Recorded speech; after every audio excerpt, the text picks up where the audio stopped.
Ms. Pressley is now recognized for 5 minutes.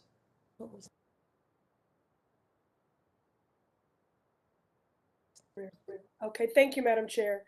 I know firsthand the fear and the trauma that comes with an eviction notice on your door. Evictions are disruptive and violent. These are violent events which destabilize families, but make it more expensive and challenging to rent safe housing in the future, to apply for credit, to borrow money, or to purchase a home. Currently, almost a third of Black renters are at risk of eviction. This eviction crisis is exacerbating economic injustice for Black families across America.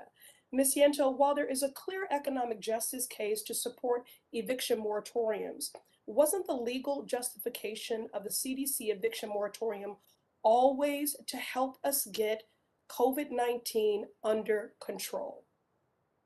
Yes, absolutely. The purpose of the CDC federal eviction moratorium was to slow the spread of COVID-19 and contain the virus. And research has since shown that expired eviction moratoriums led to as many as 400,000 cases of COVID-19 and as many as 11,000 deaths.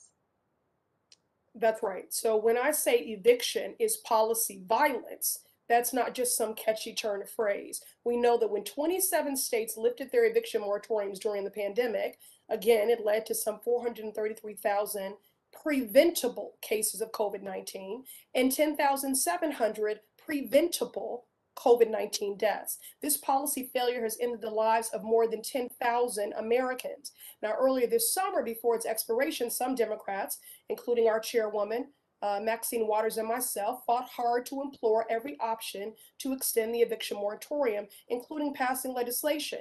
Now, while we were successful in securing a targeted CDC extension, while we were successful in securing a targeted CDC extension for a month, at the time, there were not enough members of Congress that were willing to vote yes to help pass this common sense legislation to prevent a public health crisis within a public health crisis. Somewhere along the line, the conversation about the eviction moratorium shifted from it being a reasonable public health measure into an argument that Congress was anti-small landlord. That's not it. This is about saving people's lives. That was a ploy to divide and pit working families against working families. Every proposal before Congress has provided relief for renters and small landlords alike. Then I discovered that the National Association of Realtors was the largest PAC donor to candidates in the last election cycle, and suddenly that shift made sense. The fight to extend the federal eviction moratorium has been derailed too many times because the single largest PAC donor is the organization who was fighting from Congress to the Supreme Court to ensure that renters are put last, which means they're putting the public health last. So let me be clear. Our advocacy is about saving lives. Congress has provided $46 billion to get landlords out of debt, and now we need to protect renters too. Renters may not have a multi-million-dollar PAC behind them, but they have a growing number of members of Congress in their corner. Ms. Shinto, yesterday, Dr. Fauci said that COVID-19 rates are 10 times too high to consider the spread under control.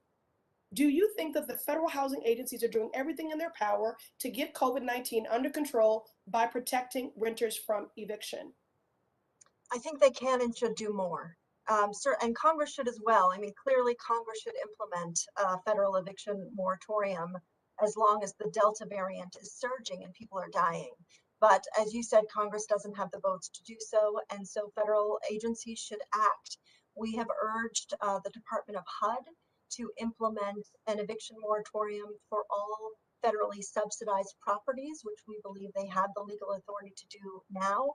And we've urged FHFA to consider what authorities it might have to similarly implement an eviction moratorium on federally backed properties. Those two actions could protect about 30% of renters nationally. Thank you. And we know there's an estimated 750,000 renters that could be evicted in the next few months. So this is an all hands on deck moment. This is a public health emergency. I urge every level of government to take urgent action to keep people safely housed. And I yield. Thank you very much. The gentlelady yields.